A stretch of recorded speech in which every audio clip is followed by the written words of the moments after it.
Welcome back. This is अभिषेक राज। स्वागत है आपके अपने नए यूट्यूब चैनल अभिषेक राज आर्ट्स क्लासेस में।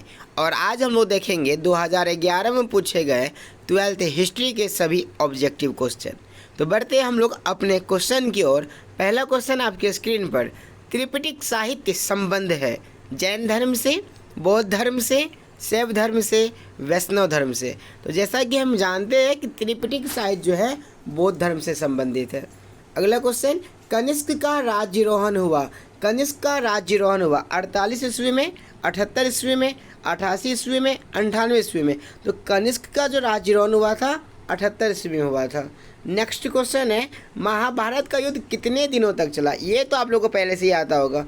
तो महाभारत का युद्ध कितने दिन तक चला? 15 दिन, 16 दिन, 17 दिन, 18 दिन। तो कितने दिन? 18 दिन। बहुत अच्छा। बढ़ते अगले क्वेश्चन की ओर। अशोक के किस अभिलेख में कलिंग युद्ध का वर्णन किया गया है? 10वां, 12वां, 13वां, 16वां। तो अशोक के कलिंग युद्ध का जो वर्णन किया गया वह 13वां, ठीक है, 13वां अभिलेख में। चोलों की सबसे छोटी प्रशासनिक इकाई कौन सी है? उर, मंडलम, वलनाडु, कुर्रम। तो चोलों की जो सबसे छोटी इकाई होती है ना वह उर कहलाती है। अगला क्वेश्चन है, राजतरंगिणी के लेखक कौन है? राजतरंगिणी के लेखक कौन है? Option A Patanjali, Banabhatta, Vishakhadatta, Kalhana. तो राजतरंगिणी के जो लेखक है कलहन है। अगला क्वेश्चन, अर्थशास्त्र की रचना कब हुई?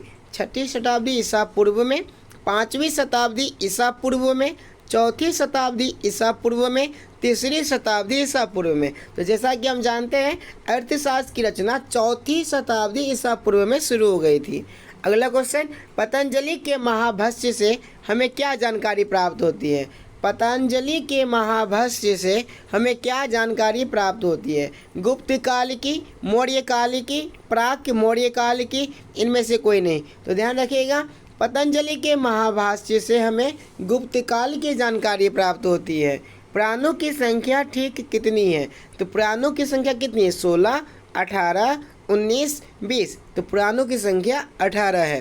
अगला क्वेश्चन है, मौर्यकालीन टकसाल का प्रधान कौन था? कोषाध्यक्ष, मुद्राध्यक्ष, पन्याध्यक्ष, लक्षणाध्यक्ष। देखिए मौर्यकालीन टकसाल का जो प्रधान था लक्षणाध्यक्ष था। अगला क्वेश्चन है, अल बेरूनी भारत में किसके साथ आया? अल बेरूनी भारत में किसके साथ आया? ऑप्शन ए महमूद गजनी, मोहम्मद बिन कासिम, मोहम्मद गौरी या तैमूर। तो अल बेरूनी जो भारत आया था वह महमूद गजनी के साथ आया था। दिल्ली सल्तनत की प्रथम और अंतिम महिला शासक कौन थी? चांद बीवी, नूरजहां, रजिया सुल्तान, मुमताज महल। तो दिल्ली सल्तनत की प्रथम और अंतिम महिला रजिया सुल्तान थी। नेक्स्ट क्वेश्चन हमारा है, निम्नलिखित इतिहासकारों में कौन अकबर का समकालीन था? फरिश्ता, बदायूनी, मुल्ला दाऊद, मोहम्मद खान। तो देखिए अकबर का जो समकालीन था ना मोहम्मद खान था। दी इलाही संबंधित है बाबर के साथ, हुमायूं के साथ, अकबर के साथ, जहांगीर के साथ। आपको पता होगा दी इलाही जो धर्म चलाया था वह अकबर ने चलाया था। सभी के सभी क्वेश्चन बहुत ही इंपॉर्टेंट है। इस सभी क्वेश्चन यदि आपको पूरा याद है 100% तो गारंटी रखिए आपके बोर्ड एग्जाम में, आने वाले बोर्ड एग्जाम में आपका नंबर 400 प्लस मतलब 450 करीब आ जाएंगे यदि सभी क्वेश्चन को आप अच्छा से याद रखते हैं तो। और यहाँ आपको ये क्वेश्चन आंसर आप ये नहीं कि क्वेश्चन बैंक ये देखकर याद करो, पहले आप अपना सिलेबस कंप्लीट कर लीजिए। सिलेबस कंप्लीट होने के बाद आपसे देखिए आपसे कितना क्वेश्चन आपसे सॉल्व हो रहा है, ठीक है। और फिर जो नहीं बन रहा उसको याद कर लीजिए।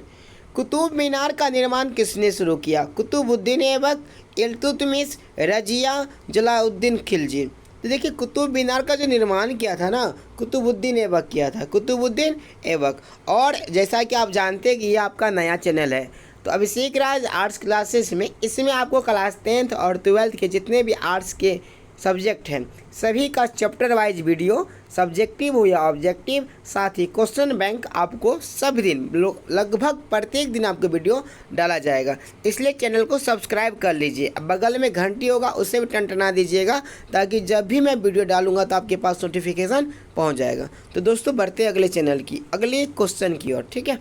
लोदी वंश का अंतिम शासक कौन था? बहलोल लोदी, सिकंदर लोदी, इब्राहिम लोदी, काफूर। तो देखिए लोदी वंश का जो अंतिम शासक था ना वह इब्राहिम लोदी था। किस प्रशासकीय सुधार के लिए शेरशाह खासतौर पर जाना जाता है? बाजार नियंत्रण, भूमि सुधार व्यवस्था, मनसबदारी व्यवस्था, विधि नियंत्रण व्यवस्था। तो शेरशाह जो है वह खास तौर पर जो जाने जाते हैं भूमि सुधार व्यवस्था के लिए। सहायक संधि की नीति कार्यान्वित की कौन किया? बेंटिंग, कॉर्नवालिस, वेलेस्ली या डलहौजी। तो देखिए सहायक संधि की जो नीति का जो कार्यान्वयन किया था वह किया था वेलेस्ली ने। किसने किया था? वेलेस्ली ने। ठीक है, बढ़ते अगले क्वेश्चन की ओर। 1857 का विद्रोह आरंभ हुआ 10 मई को, 13 मई को, 18 मई को, 26 मई को। तो 1857 का जो विद्रोह हुआ था वह हुआ था 10 मई को। अगला क्वेश्चन है 1942 में कौन सा आंदोलन हुआ?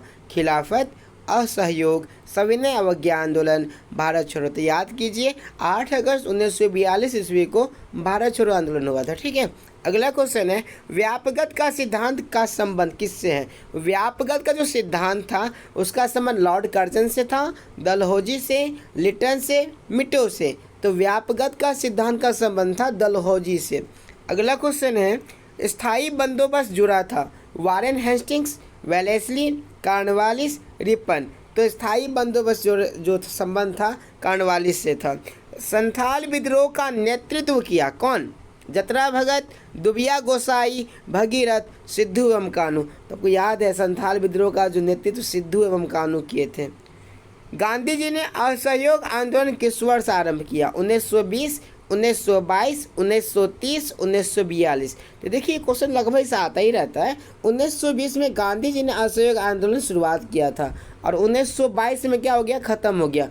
क्यों? चोरा चोरी कांड के कारण। किसके कारण? चोरा चोरी कांड के कारण। 1930 में गांधी जी ने दांडी यात्रा किया था और 1942 में भारत छोड़ो आंदोलन किया था। ठीक है, तो याद रखिएगा सभी के सभी क्वेश्चन इंपॉर्टेंट है। तो इसका आंसर हो जाएगा गांधी जी ने असहयोग आंदोलन किस वर्ष आरंभ किया? तो 1920 में।